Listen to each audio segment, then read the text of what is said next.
Olivian Global va Sephoradan dostavka. Mart почти tugadi. Mana 8-martga sovg'am endi keldi. Xullas, bayramdan oldin YesStyle degan saytdan kosmetika zakaz qilgandim. Ularning O'zbekistonga dostavkasi ham bor ekan. O'zbekiston Visa kartasidan to'lov qilish o'xshadi, lekin YesStyle o'zida to'lov ko'rinmadi. 10 kundan keyin zakazni admin qilishdi. Shundan keyin tinchgina Olivian va Sephoradan zakaz qila qoldim. Qanaqa zakaz qilganimni opisaniyada qoldiraman, narxlarni esa ekranda qoldiraman. Endi express raspakovka. Hozir meni sevimli atirim bo'lgan Jo Malondan Wooden Sea Salt. Menda kichkina formati tugadi, kattasiga o'tdim. Atir magazindan atir sotib olib, keyin uyda yoqmay qoladi-yu. Shunga har xil testerlarning naborini sotishni yo'lga qo'yish kerak deb o'ylayman. Sephorada eng ko'p sotilgan atirlarning mini naborini oldim. Xullas, hali bularni mini obzor qilamiz. Laura Mercier pudrasi. Hozir Sephorada number 1 pudra. Xullas, meni sevimli Innisfree pudramni topolmaganim uchun o'rniga shuni oldim. Taqqoslab ko'ramiz. Bularning hammasi Sephora edi, endi Olivianga o'tamiz.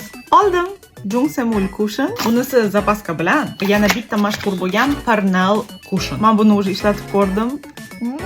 Xullas, bular Uhod plus tonalka 2 в 1. Bu ikkalasini точно taqqoslab ko'ramiz. Super mashhur bo'lgan tigr fiksator. Test qilamiz. Trendoviy roman tintlari. Men uchun nahodka bo'lgan qalam. Fishkasi shundaki, bu rangni konsiler sifatida ishlatish.